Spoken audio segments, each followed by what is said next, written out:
Hey guys, we are live at the 2018 New Orleans Tiny House Festival, and we have our Women's DIY Builder panel. We're going to go over 5 questions, and if we're concise with our answers, you guys can go ahead and submit any questions on there, and we'll try to get to them and get some answers for you. We're going to start with each person's name, their location, and the description of their tiny house. Then we're going to move on to why we went tiny, what was our motivation. And then this is a big request from people, the previous building experience and how long it took us to build it. I think you're going to be surprised by those answers. And then the cost, not only to build it, but the monthly cost to maintain it. Some of us are nomadic, so that factors in there too. And then what we would do differently. For that, I'm going to try to stay concise because I could talk forever. So we're going to start with Jenna on the end. Jenna, can you give well, I already gave your name, but can you give the full name and then the location and description of your tiny house? Sure. Jenna Spessard. My tiny house is Tiny House Giant Journey. And location, right now my tiny house is parked on Whidbey Island in Washington. And it is 165 square feet. I built it about 5 years ago, so she's about 5 years old. Yeah, what else? Did I miss anything? Did you do the length? Length is 20 feet. And any lofts? It has a loft. Well, it has 2 lofts technically. One large loft with a queen-size bed, and then a storage loft in the front. Yeah, and it's lovely. Okay, Rachel? Hi, I'm Rachel Messick, and I actually live in a 2003 Dodge Sprinter van that my husband and I converted ourselves. So it's Banana Van Adventures. And what else did I get?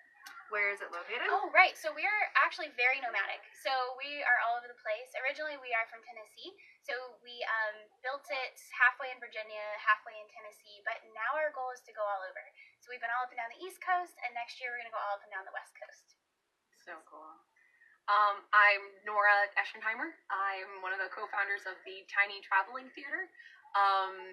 We're 160 square feet, so 8 feet wide, 20 feet long, little blue traveling stage.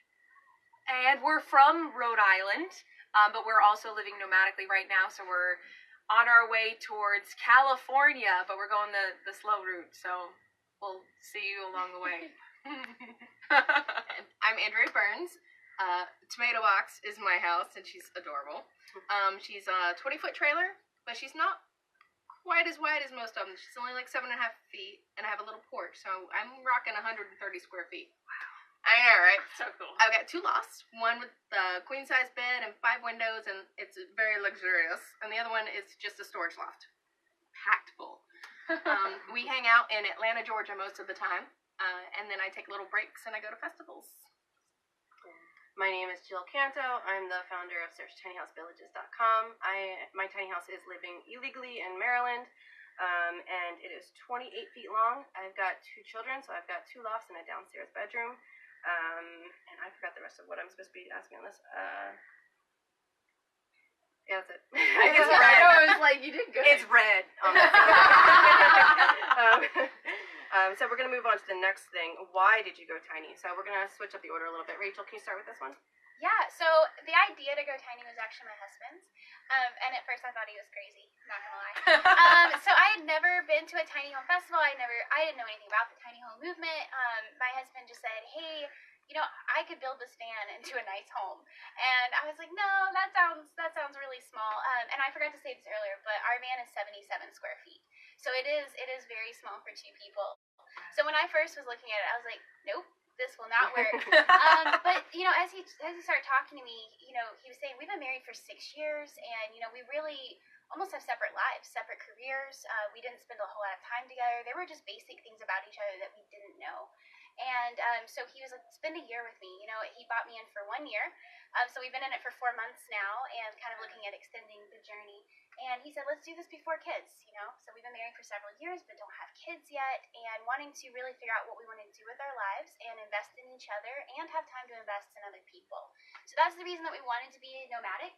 We actually want to go around and do volunteer opportunities. And now that we live on so much less, income-wise, we don't need as much. So we are able to support ourselves with 1 job and have way more time to invest in other people. Wow. Nice. Yeah. Well, that's beautiful.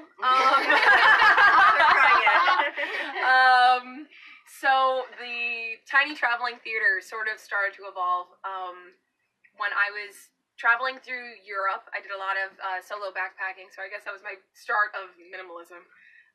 But I was backpacking through Europe. There's a performing troupe that's actually still doing this work. They're traveling to every single Syrian refugee camp within Germany right now just to cheer up kids. I thought that was a pretty incredible thing. The neat thing about performing troupe just sort of showing up is that for the first time, these kids were coming out of their tents, meeting other kids. The parents were coming out to like follow their kids and meeting each other, and sort of accidentally by playing Duck Duck Goose, a community was created.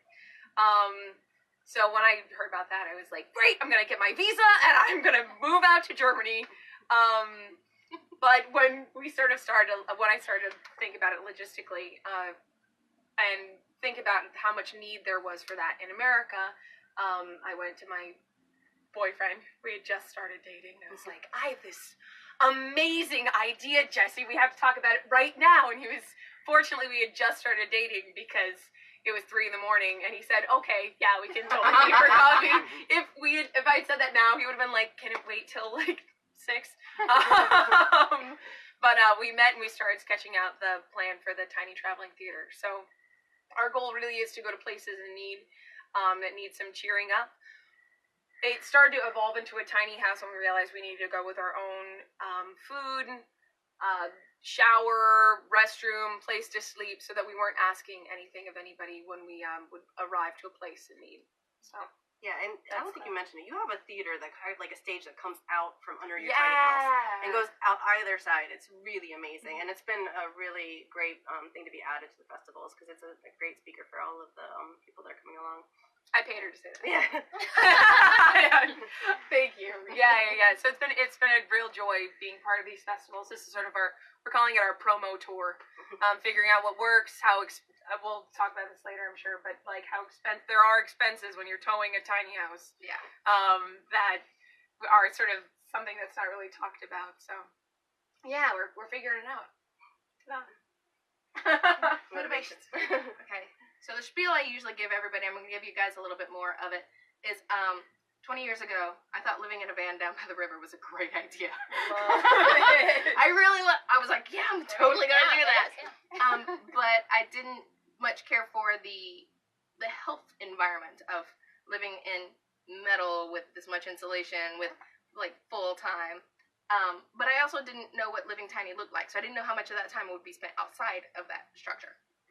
So I just kind of kept an eye on that until we got to a place about 15 years into this journey where we said, okay, what if we just had to have a big truck to pull it with, and we built something heavier with real windows and real wood and lots of insulation. I was like, okay, I can do that.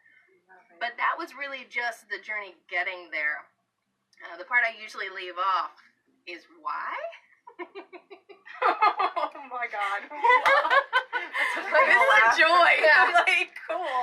So, I've actually been working with homeless populations for about 35 years. And I've lived in a lot of small towns, and I'm going to make you guys cry again.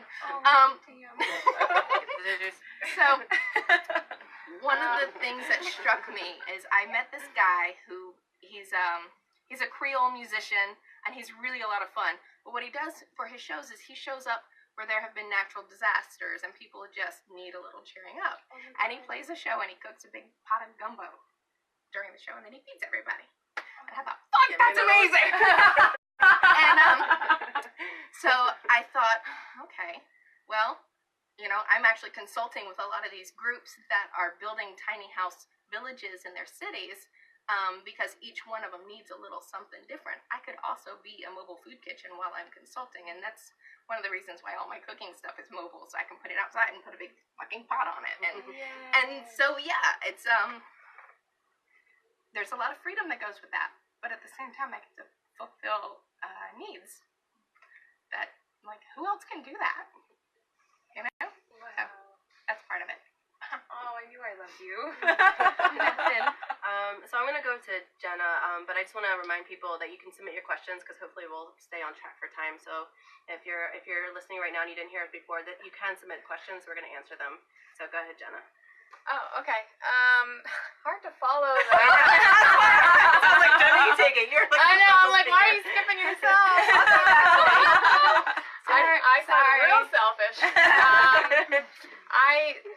tiny because I was working at a 9 to 5, actually working probably longer hours than that, but working at a regular job that wasn't paying that well, couldn't really pay off my student debt. I was living in Los Angeles at the time, so my rent was extremely high, and I felt like I needed all this stuff to make me happy, but really I was pretty miserable. And my boyfriend at the time kind of came across the tiny house movement, Jay Schaefer, and we started talking about it. We were both in the same place where we were like, we are unhappy and we're in this continuous mode of paycheck to paycheck and never able to save and never able to get a home. So we decided just one day we quit our jobs, built a tiny house together, and started traveling. And we used our savings to do the traveling, and really we did this for financial freedom, but also so that we could go and see what else was out there and go and try to find home and what home is. And through it, we met a lot of amazing people. We started a blog. We were making videos. I still do that today. And it's just been a really inspiring thing. And meeting inspiring people and sharing their stories has been a big part of why I still love this movement. So, yeah. I'm going to start bringing a big pot of food to Yes. go home. I was newly divorced in 2012, and I had a 1-year-old and a 7-year-old. And the judicial system for divorce and custody can be incredibly brutal, and getting child support can be really difficult too. So I was incredibly financially strapped, and I had the children all the time except for every other weekend, and I was broke, and I was working 6 or 7 days a week trying to make ends meet, and I was buying groceries on credit cards that I had no hope of being able to pay off, and life was just hard, and I had health problems, and I knew health problems cropping up, and my 1-year-old was just not getting the attention that she deserved, and my 7-year-old either. I was going to move into a yurt. There's a community that had a lot of single women with their children, and it seemed really ideal. Unfortunately, it was 2 hours away from their dad. So that would have been, not only would he would have had, rightfully so, had a complaint about it, but it'd be a lot to ask of the children to go back and forth that distance. But I didn't have a choice, so I was going to move in anyway. And so I was all packed up, and I had everything ready to go. And then my mom came with me, and she walked into the yurt. And it was a big yurt, man. I love yurts. It was a 30-foot diameter yurt. It was awesome. And she started crying immediately. And she goes, my grandbabies are living in a tent. So she said, if you can show me that there's a valid business plan that you can build a tiny house yourself, then I will lend you the money to do it. But the people with the yurt, they were waiting for me to move in. And so I said, can you just give me 3 days? And so you hear a lot of people that spend like years deciding to go tiny and downsize and everything. And I had 3 days to do it. And that included the business plan and picking out a design and materials list and everything. So it was really, it was quite a bit. But anyway, so I went tiny, and I'm now able to get, instead of working 6 or 7 days a week, I can make my ends meet within like 1 or 2 days a week, and then I have time for passion projects like SearchTinyHouseVillages.com and to spend time with my children. It's an incredible balance. I feel like I've gotten my life back. I feel like life is much simpler and more joyful than it was before. So with that, we're going to move on to the next thing. What is your previous building experience, and how long did it take you to build the tiny house? And we're going to try to keep this one a little bit shorter. So go ahead. We're going to start with you, Nora. Okay, so previous building experience was like almost none. Like, had probably used a screw gun a couple of times. Shouldn't have been trusted with a chop saw. But now I can say I built a house, which is kind of cool. So I went, YouTube is amazing. Also, lots of support groups. Yeah. I know I reached out to you a million times being like, Jenna, what is this? And it's like, then you'd write back, not panicked, which was, no, I'm like, oh, she didn't, okay, so we'll survive this. And the other part of that was, how long? So, we had our tiny house TV ready in 5 months, which meant we were on HGTV's Tiny House Big Living.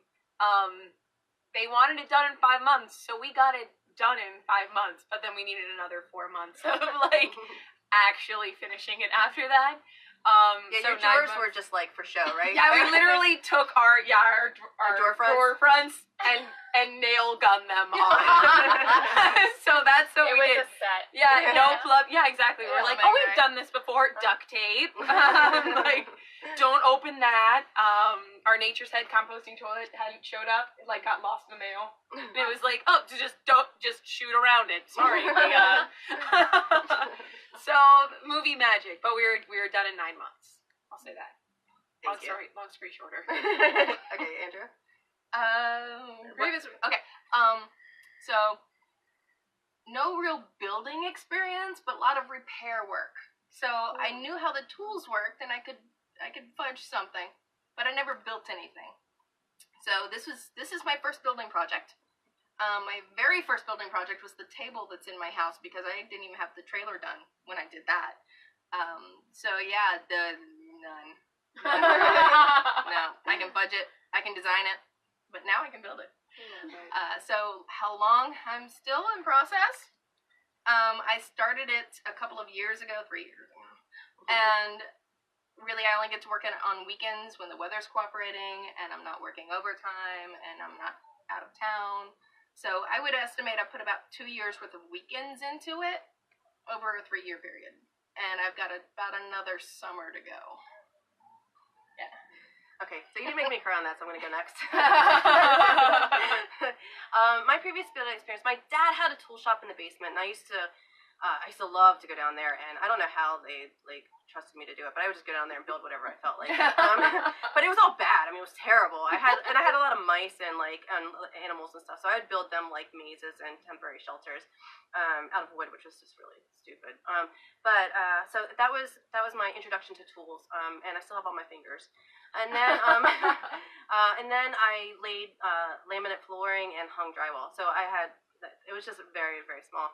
But that being said, like, now that I'm done, I feel like I have an invisible cape. Like, I built my own house, and not only do I feel like kind of invincible when it comes to like construction wise, I feel like I can tackle anything now. Yeah. I really do. It feels like it was a great proving ground. It took me. So I don't think if you're building your own house, I don't think it's ever really done. But it took me 13 months, and part of that was because I took months off at a time. I had little kids and a job, and I was juggling all of that. And the building site was a considerable distance, so I took months off at a time. But I have a lot of stuff to still finish on the inside. It's definitely livable, but I haven't finished the finishing work. What about you, Jenna?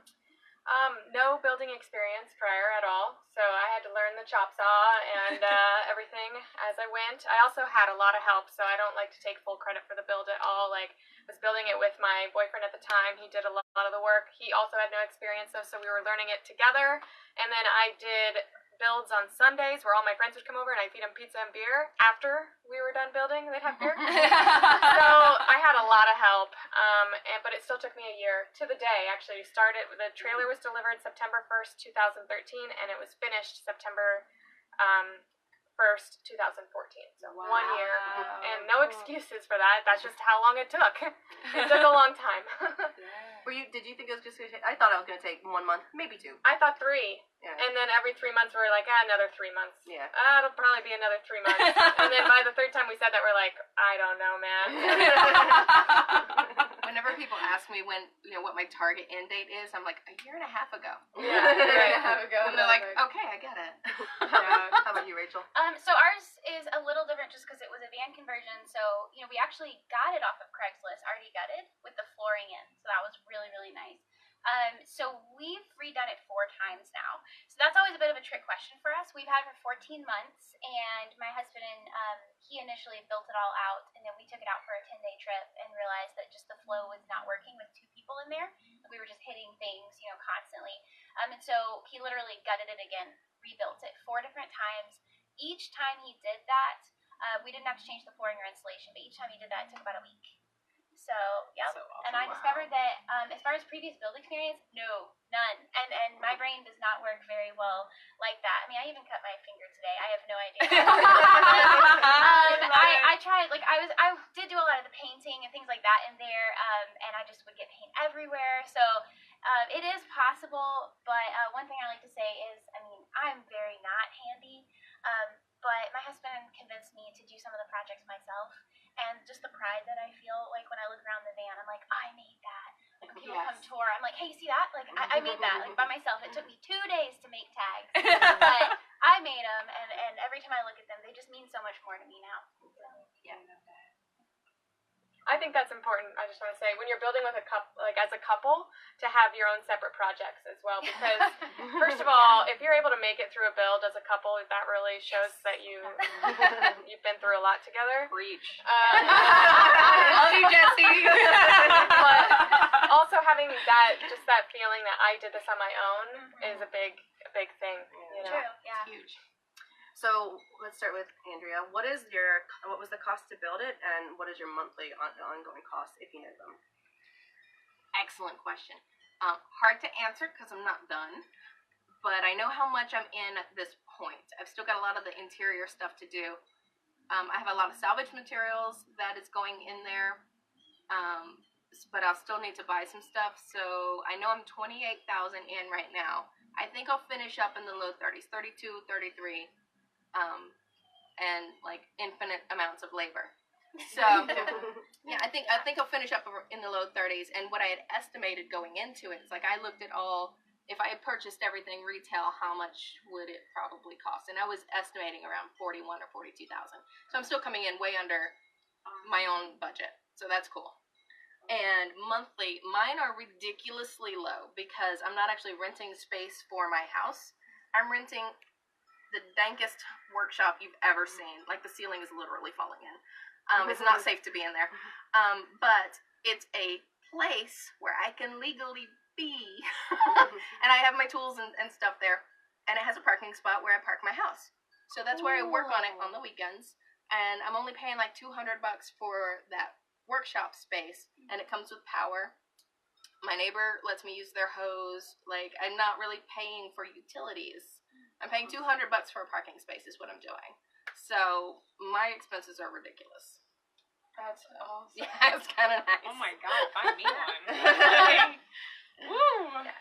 So my costs, I really can't answer this because I did very poor accounting. My mom lent me money, but some of that, like, I didn't count like what went to rent and what went to the build. So I would guess I'm somewhere around the $35,000 mark, maybe more, maybe 40. But the monthly expenses, I can answer that really easily because I do that every month. So I pay $500 a month for my parking spot, which is more than some of the other ones that you'll hear. But it's part of that is scarcity. It's pretty legal, I like to say, in Maryland. So there aren't a lot of places to live in your tiny Maryland right now. So that makes it go up. Also, I'm on a 6-acre farm, so that's pretty sweet. There's lots of space around, and I have a horse on there, and that's included in there. So it's a pretty good setup. And there's 3 goats that are amazing. They're like my favorite things ever, and 10 chickens. My electricity, I did not use enough insulation for my house. I went the denim, recycled denim insulation. I didn't put enough in. So my electricity could be better, but I have like the hydro thing that calculates your monthly utilities. And my lowest so far was $5. But my highest is probably like $60 in the winter, which is still like phenomenal because I was paying like $200 a month when in the bad months at my last place. Yep, and propane. I my water is instant propane heater, and I do like one little like barbecue tank like every 2 months or something. So it's incredibly insanely low. It's really great. What about you, Jenna? Gosh, it's so difficult because I just moved my tiny house to a new parking location to know like the monthly expenses. What was it? Yeah. So the budget. My house cost about $30,000 in materials, but I did get things sponsored as well because I have a blog and I was able to tell people that I could promote them in different ways, like companies. And I was sort of at the beginning of the movement because this was 5 years ago. Yeah. I was able to reach out to a bunch of companies and get stuff for free, so that really helped my budget be low.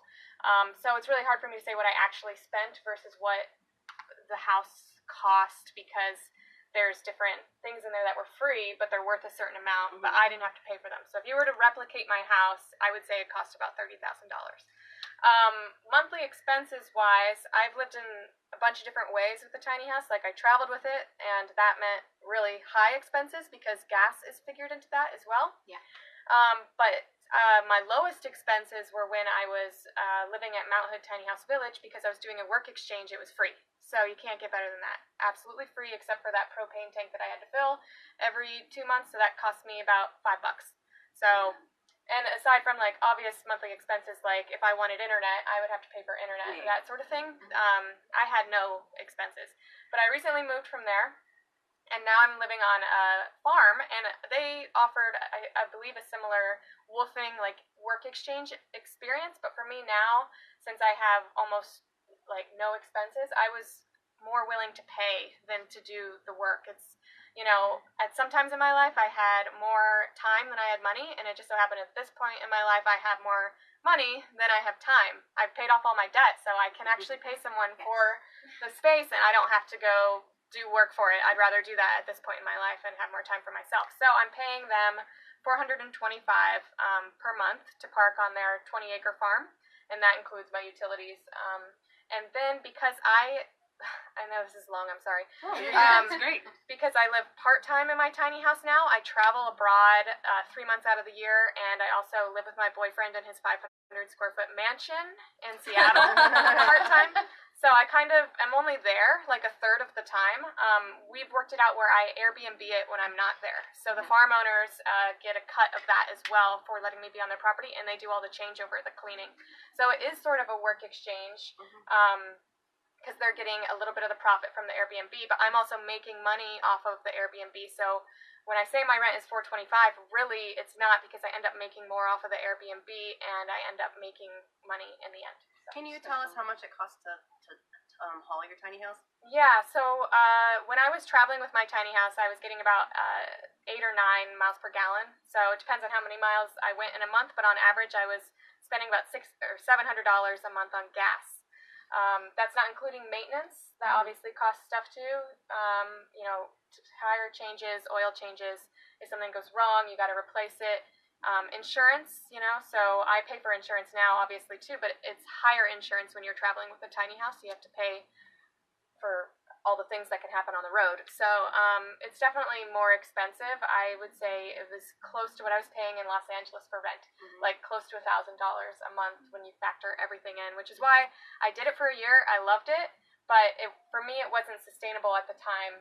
I could probably do it again now since I've paid off all my debt, but I needed to take those 2 years where I was basically living for free at Mount Hood in order to get my savings account back up. Yeah. How about you, Rachel?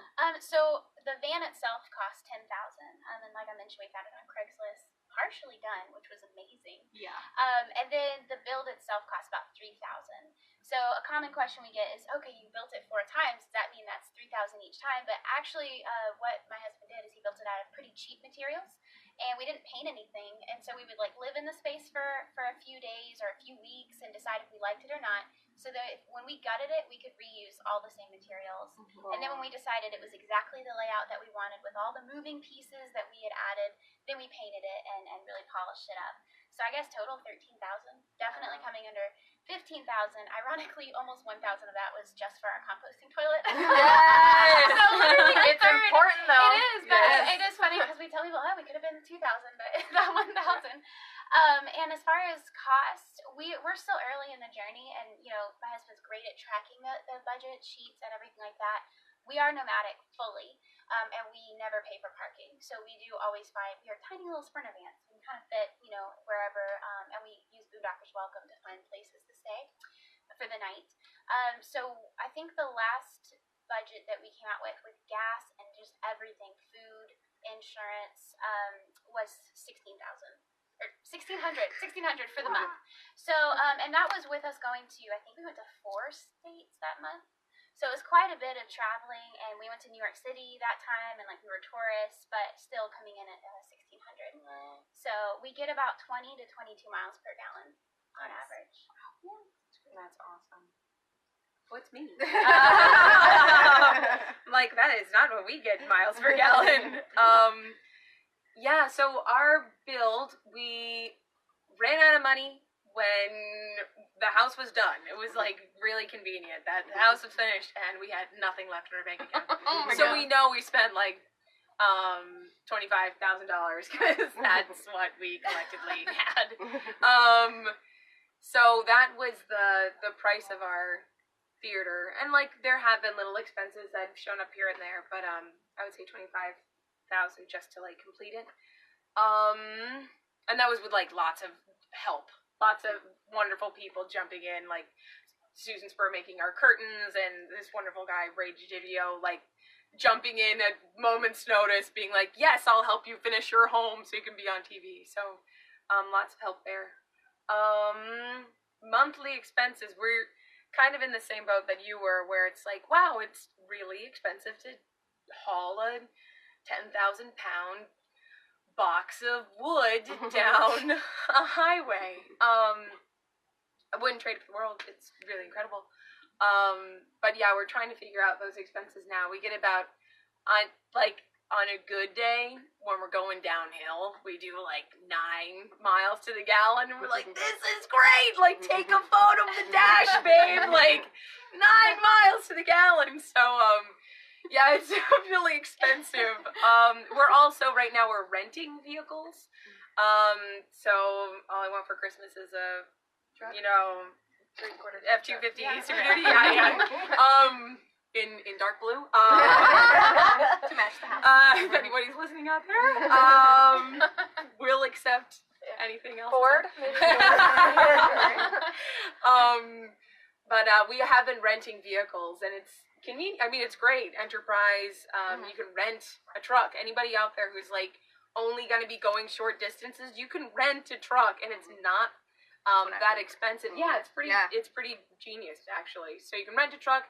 We've been using a U-Haul 15-foot box truck for some towing. So it's like there's options. It just would be better for us to have our own truck. We're learning that now. So I actually don't know what our monthly expenses are currently. Check back in with me in January after we do our accounting over Christmas break, as it were. But yeah, there we go. Sorry. We're asking what was the cost to build it? Oh, you Yeah, already I did that. Okay. I just didn't talk about I'm renting sorry. trucks. That's what I didn't Oh talk yeah, about. go ahead and talk about that because you do that a lot. One of the things We I have discovered, a star hauler here. I had no plans to travel this year. I was going to finish my house. Oh. I ended up working overtime and traveling instead. So, Yay! But what I figured out was that if I was only traveling every 2 to 3 months, about every 3 months roughly, it was cheaper for me to rent a truck when I would move it. But if I were traveling every month or every month and a half, it would be cheaper for me to buy a truck. So this year I'm renting, next year I'm probably buying. Cool. So that's kind of where that trade-off happened. And when Yeah, she says renting, she doesn't mean $350. This chick, Yeah. side story, the first time I met Andrea, she hooked up we didn't have a U-Haul, and she hooked up, this has nothing to do with anything, but she hooked up our house with this tremendous Ford F-350. We were late to a festival in Tampa. She drove our house, our 20-foot house, with this Ford F-350 through a festival filled with people and parallel parked it in between 2 tiny houses. It was kind of awesome. It was Wow. epic. And I was like, I want to do that. I was also announcing, and I was like, that's a chick parallel parking her house. Come check out the chick parallel parking her house right now. Well, so. people were actively walking in front of the truck. I'm like, I know you see me. So that, as far as the girl power panel part, there you go. So this one is how are we for time? Does this have a timer on the video? No Okay, timer. so I have no idea. Are you guys have an 4:30. idea? Probably been doing it for a half hour or so. Probably, 40 but minutes. let's do this one and just do it fast. Okay, yeah. So do differently. Let's just try to do bullet points instead of getting really long into it. Cool. So Yeah. let's start with Jenna. What would you do differently with your tiny house build? Probably nothing, but if I had to pick one thing, I was pretty early in, so I put my door is on the end of my house, and I wish that I had put it on the other side, because when I park at a campground, all of the utilities are on the side where my door is, so I kind of feel like I come out on my porch and I see the sewer line right there. and the picnic tables over there, and really it should have been the opposite way, so that when I come out I can see the beautiful forest and the picnic table and not where everybody's crap goes. So that would be the one thing I do differently. I can't do it now because that would be a total rebuild, but next tiny house. So we did redo ours already 4 times. So at this point, it should be perfect. And I think it mostly is to the max capacity for the 77 square feet for a married couple. I don't think there's a lot more that we're going to do to it or that we necessarily would have done differently because we already ripped that out and rebuilt it. That being said, I do think we are looking at eventually probably doing a schoolie just to prepare for, like kids, because 77 square feet is it's so tight for 2 people, and we're making it work, and we really have enjoyed being in each other's space that much. It's actually been great for our relationship, but I think going forward with like kids, I think preparing for that, having a bathroom would be amazing. Like our toilet's just under our sink, and we just have to pull that out and push it back in. So that would probably be something that when we get a schoolie, we will do differently, is have a bathroom. Nice. Dream big, girl. Yeah. Maybe a shower. I believe in you. Yes. I was gonna say, well, okay, I have, like, sort of jokingly, I have this pet peeve with the door. It's an in-swinging door, and it's one of those things where when you're building, if there's something that you want, just get it early. Because what's going to happen is you're going to have this thing that you don't quite love, and you're, in such a confined space that it's going to gnaw at you. So, just get the thing that you love first, so you don't have to, buy a thing you don't really like, and then buy the thing that you love, because then you're buying 2 things. So I have an in-swinging door that I wish was an out-swinging door. But as far as, what I really wish I had done differently was start asking people for help earlier, because I didn't realize how many people wanted to help, and if I had known that from the get-go, it would have gone much more quickly, and it's fun to, learn from other people as well, so I wish I'd learned how to ask for help earlier. 2 things. First one's pretty quick. I would have finished it before moving in. That's just good advice across the board. Finish your house, move in. Any contractor will tell you that. I concur. I'm still stubborn enough to do it anyway. The thing building-wise, there's 2 more things. Building-wise, I'd have made my wheel wells a little bit bigger, just because I had a flat this past weekend, and I carved out a little space in my wheel well. It's been a very interesting week. Just giving myself a little wiggle room. And a deeper porch, because I actually gave up about a foot of porch given the layout of the trailer that I bought, and I think if I had it to do again, I would have gone that extra mile to weld in another beam and get the amount of porch that I wanted. I would have stepped foot in a tiny house before I built my tiny house. I think that would have been a great first step. Also, I would have loved to have gone to all these tiny house hotels that are now available and slept in several different ones. Try them on like you would try on clothes, see if they're a good fit for you. Cooking them, eating them, invite your friends over, take up space so you have a good idea. Because that would have been I would have done a completely different design. I wouldn't have done a shed roof. I would have done an A-frame. It makes using a loft much easier with 2 people. I would have done a gooseneck. I think that they're easier to haul and that you get that downstairs bedroom that just looks awesome. Maybe the grass is greener though. I probably wouldn't have built the outside myself. The amount of time and money I spent building the outside, I could have had a professional builder do the shell. And that would have been a dream. And I would have done SIPS panels instead of the stick building. Because it's so watertight and awesome, and you have a whiteboard you can just draw on your house and wipe it off. I think and everything's a magnet. That's awesome. Sweet. I know. So yeah, those are things that I would have done differently. Before we ask if there's any questions on there, where can we find everybody? What's your blog that you keep mentioning? tinyhousegiantjourney.com. We are on Instagram, banana.van.adventures, or we do have a website now, bananavanadventures.com. Nice. Right? Yes, I love it. Her husband's cameraman. The cameraman. She's been talking about it the whole time. I keep looking at him to see his reaction. Yeah, he's like, yes, you got this. So we're the Tiny Traveling Theater. So Tiny Traveling Theater, THEATRE, Theatre. Tiny Traveling Theatre.org, or at Tiny Traveling Theater on every social media. I'm mostly AndreaJBurns.com at Gmail. I'm all over the place on that. The house name is Tomato Box. She doesn't have her own domain or anything. So if you hashtag Tomato Box, it's easy to find. Yes, smart. I don't have any of that. I have the search tinyhousevillages.com, and and also on Facebook, there's a page search tinyhousevillages.com. Yeah, I have nothing else. She's forgetting to mention that she does have something else. She has a Patreon that helps pay for this website that we all want to happen. So I'm on board. Yeah, she is a patron. I'm a patron. A patron. Okay, she's a patron. So that Search Tiny House Villages is something you can support.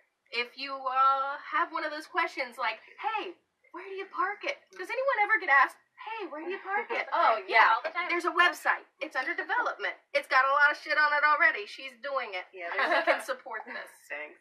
Yeah, there's 225 communities on there now, but I've got more functionality coming. That's what she's referencing. So do we have any questions live, or can we take like one maybe? How much wood can a woodchuck chuck? Is that a real question? I love it! That's great! Nora, that's Nora answer that one. So, Little Groundhog. There is a bus here. I don't know that one. Isn't there a witty response to that riddle? I'm not witty, It's like- so it would have made me. I don't know. Anyway, so I have to pee, so let's just cut it anyway. I wanted to thank Paul and Becky. We're on their bus, Some Kind of Wonderful. Thank you, great. Paul. Thank you, Becky. Because it is cold outside. Do you Louisiana guys is supposed to be warm. have a handle? Are you at Some Kind of Wonderful? Yeah, at some underscore kind underscore of underscore wonderful underscore bus on Instagram. There we And go. some kind of wonderful bus at Gmail is the email. Okay. Perfect. Thank you, Facebook. Thank you. Bye.